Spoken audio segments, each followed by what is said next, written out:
এটা কি? এটা এটা কি একই তো? চাচা এটা কি বাংলাদেশে আবাদ করছে দিনাজপুরে? মানে এরকম মিষ্টি কুমড়া তো আমরা দেখিনি আগে। এটা মিষ্টি কুমড়া মানে এটা হলো স্কোয়াশ। ও এটা তো সবুজটা মানে যেটা পাকে নেই না? এর নাম হলো স্কোয়াশ। পাকে নাই, ওইটাও পাচ্ছে। ওইটা আলাদা জাত, এটা আলাদা জাত। আরে হ্যাঁ সেই এটা পাকা না, এটা জাত আলাদা। খাইতে যে কেমন হবে তো কে জানে। আরে ভাই না খাইলে কেমন করে বুঝবেন রে ভাই? হ্যাঁ, খায় দেখবেন, মোবাইলে ইউটিউবে সার্চ দিবেন, বলে দিবে কেমনে খাইতে হবে। এটা কোটায় বিক্রি হয়ে যাবে। এটা তো কত পিস বিক্রি করছে?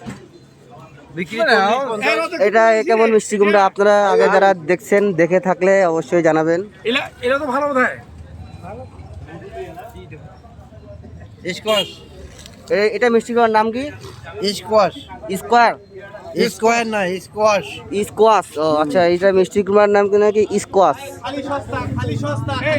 মিষ্টি কুমড়া বলবেন না, নাম হলো স্কোয়াশ। আসলে কালারটা দেখতে খুব একদম মানে গর্জিয়াস, একদম সেই লেভেলের অন্যরকম দেখতে। ফুলকপি আর এটা আলাদা, কাঁচা নয়। ওটা হলো সবুজ, এটা হলো হলুদ। এর জাতে এটা। আমরা তাই যে স্কোয়াশ বিক্রি করতেছি। খালি সস্তা। স্কোয়াশ নাম, স্কোয়াশ। এটা মিষ্টি কুমড়া আর কি। অনেক লোকের ভিড় নেওয়ার জন্য।